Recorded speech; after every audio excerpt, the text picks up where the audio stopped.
रोमी अपने प्रेमी राहुल की बाहों में अपने बिस्तर पर लेटी हुई होती है और राहुल अपनी प्रेमिका के बालों को सहला रहा होता है।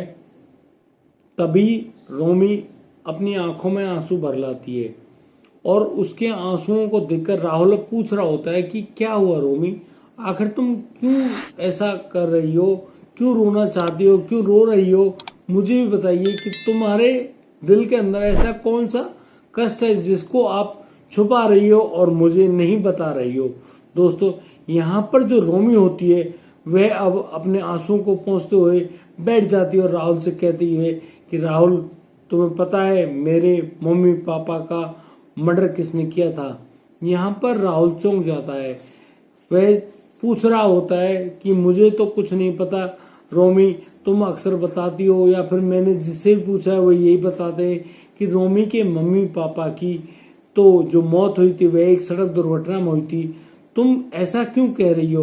तो यहाँ पर रोमी कहती है कि राहुल, वह सड़क दुर्घटना नहीं थी, वह तो हत्या थी और मेरे मम्मी पापा की हत्या करने वाला कोई और नहीं, मेरे चाचा चाची ही हैं।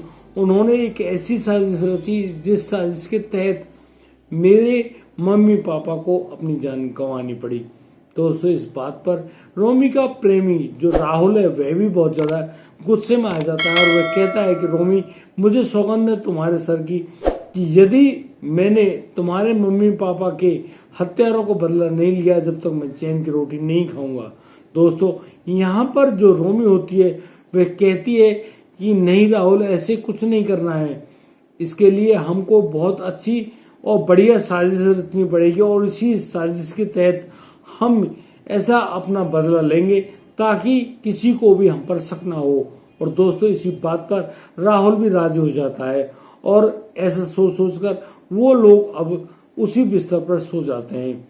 दोस्तों, वह रोमी अपने प्रेमी राहुल के साथ मिलकर अपने चाचा चाची से ऐसा बदला लेने की ऐसी प्लानिंग करते हैं जिसे जानकर आप भी हैरान रह जाएंगे, परेशान हो सकते हैं कि कोई लड़की अपने चाचा चाची से अपने माता पिता का बदला लेने के लिए इतना कुछ कैसे कर सकती है। आइए जानते हैं पूरी घटना में क्या क्या हुआ है। नमस्कार, आदाब, सत श्री अकाल दोस्तों, मैं भीषम प्रकाश स्वागत करता हूं आपका हमारे यूट्यूब चैनल किस्से क्राइम के। और दोस्तों, पूरी घटना की जानकारी के लिए बने रहिए हमारे साथ वीडियो में अंत तक। दोस्तों, हमें सब्सक्राइब करना, नोटिफिकेशन की बेल को दबाना बिल्कुल ना भूलें। दोस्तों, आज का बेहद ही हैरान कर देने वाला मामला सामने आया है ग्रेटर नोएडा उत्तर प्रदेश। ग्रेटर नोएडा उत्तर प्रदेश का एक गांव होता है। उसी गांव के अंदर जो रोमी होती है वह रोमी राहुल की बाहों में लेटी हुई है अपने घर में। दोस्तों, यहाँ पर उस रोमी के एक छोटा भाई भी होता है जो अपनी मामा के घर पे गया हुआ होता है।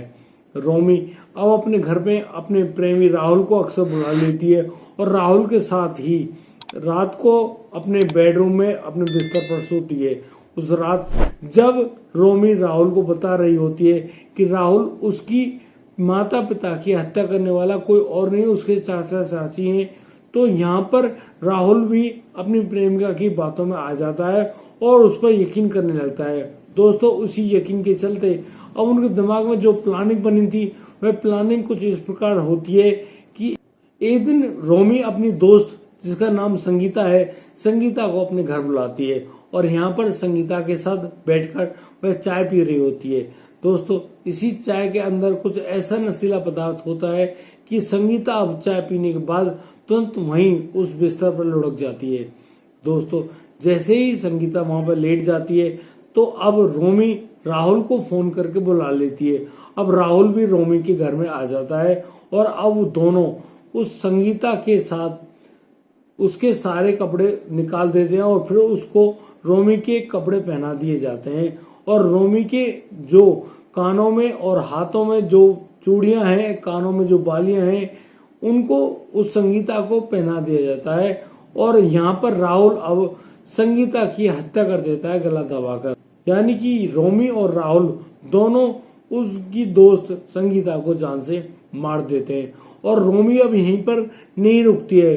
रोमी और राहुल अब संगीता को उठाकर ले जाते हैं किचन में और किचन में ले जाकर उसके शव के ऊपर पहले से ही तेज गरम तेल करके रखा हुआ जो कढ़ाई होती है, उस कढ़ाई के तेल को अब संगीता के चेहरे पर, शरीर के और भी अंगों पर फैला दिया जाता है, जिससे कि यह पहचान ना हो पाए कि वह लड़की रोमी ही है। दोस्तों, अब राहुल और रोमी मोटरसाइकिल पर बैठकर उस घर का बाहर से ताला लगाकर फरार हो जाते हैं। दोस्तों, यहाँ पर अब 2 दिन बाद उस शरीर से जब बदबू उठने लगती है तो आस पड़ोस के लोग बहुत ज्यादा हैरान होते हैं, और इसी हैरानी के चलते वो लोग अब पुलिस के पास फोन करते हैं, और अब पुलिस आती है मौका वारदात पे। और फिर अब जब घर का दरवाजा तोड़ा जाता है, ताला तोड़ा जाता है, तब उस घर के अंदर घुसते हैं तो वहां पर वह लड़की मृत पड़ी हुई मिलती है। पुलिस उस शव को कब्जे में लेकर सीधे ले जाती है पोस्टमार्टम के लिए सरकारी अस्पताल, और सरकारी अस्पताल में अब पोस्टमार्टम हो रहा होता है। दोस्तों, उस लड़की की तस्दीक करने के लिए रोमी का छोटा भाई, जो कि उसके मामा के गांव में रहता है, उसको भी बुला लिया जाता है।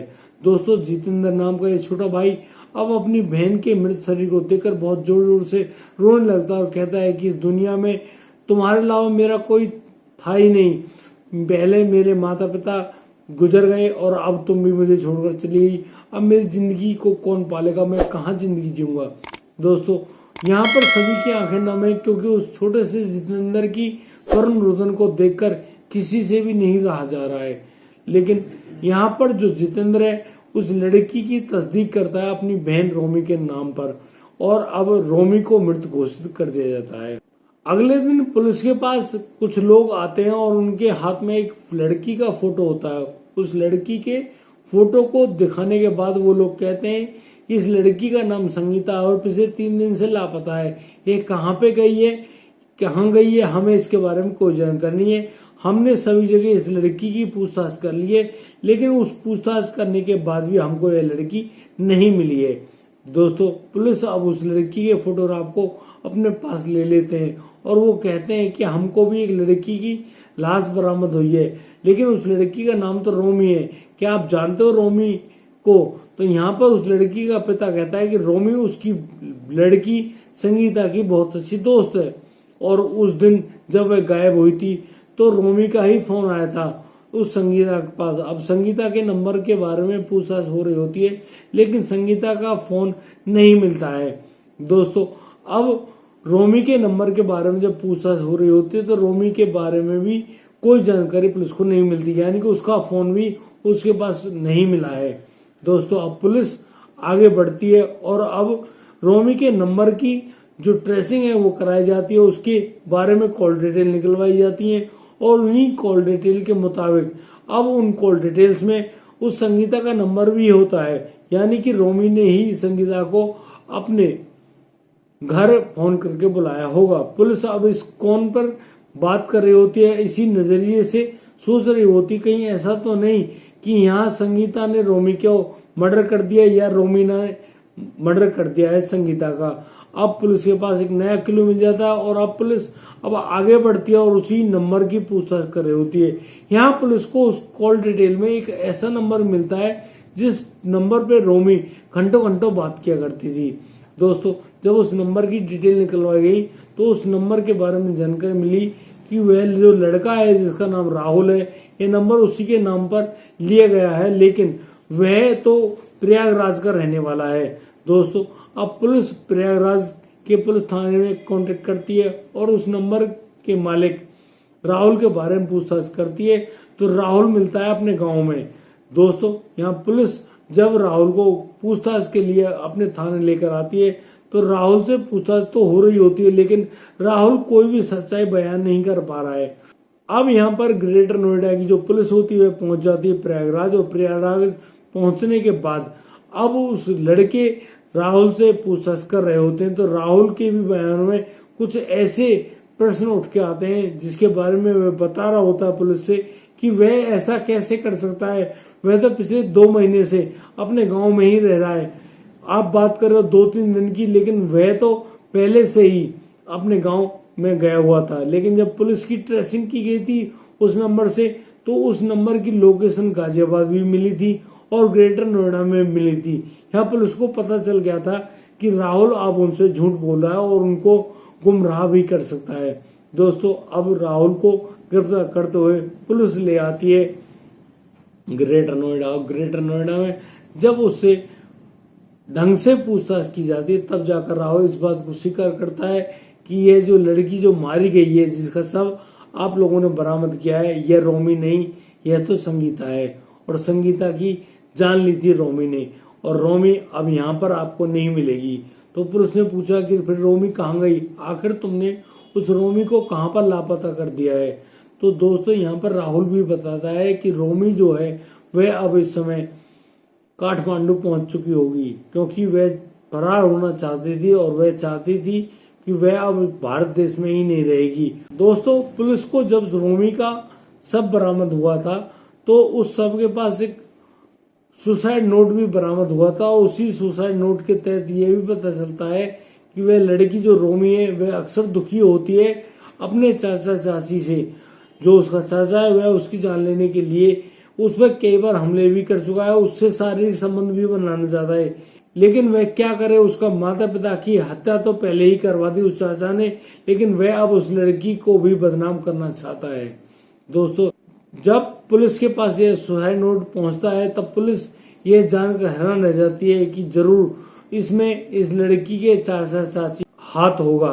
दोस्तों अब पुलिस विजेंद्र की पत्नी शांति को, जो कि उस लड़की रोमी के चाचा चाची हैं, उनको भी गिरफ्तार कर लाती है, लेकिन यहाँ पर जो लड़का राहुल गिरफ्तार किया है उसके दिए गए बयानों के अनुसार अब विजेंद्र और उसकी पत्नी शांति को तो रिहा कर दिया जाता है, लेकिन अब पुलिस के पास एक नया ऑप्शन खुल जाता है कि अब उस पुलिस को उस रोमी को गिरफ्तार करने के लिए नेपाल काठमांडू जाना पड़ेगा। लेकिन दोस्तों पुलिस भी अपनी कार्रवाई को दिखाते हुए, जो कि बिल्कुल सही मायनों में हो रही है, पहुंच जाते हैं गोरखपुर, और गोरखपुर से सीधे काठमांडू पुलिस से जब संपर्क साधा जाता है तब पुलिस को जानकारी मिलती है कि इसी बॉर्डर के रास्ते रोमी ने सीमा पार करी है भारत की, और अब वह नेपाल के काठमांडू में है। दोस्तों पुलिस के वहां सही समय में पहुंचने पर उस रोमी को एक होटल से बरामद कर लिया गया है, जिस होटल में रोमी अपने सही नाम को दर्ज करवा कर रह रही होती है। दोस्तों जब रोमी को गिरफ्तार करके थाने लाया जाता है तो राहुल और रोमी दोनों एक दूसरे के चेहरे को देख रहे होते हैं। यहाँ पर राहुल कहता है कि रोमी तुम्हारी जो साजिश थी वह बेहद ही गलत थी, तुम्हारी प्लानिंग प्रॉपर नहीं थी, और इसी प्लानिंग के चलते हमने एक लड़की का मर्डर तो कर दिया, लेकिन आज हम पकड़े गए हैं। यहाँ पर बहुत सारी गलतियां की हैं, लेकिन यहाँ पुलिस उनको धमकाते हुए कहती है कि बुरे काम का हमेशा नतीजा ही बुरा होता है।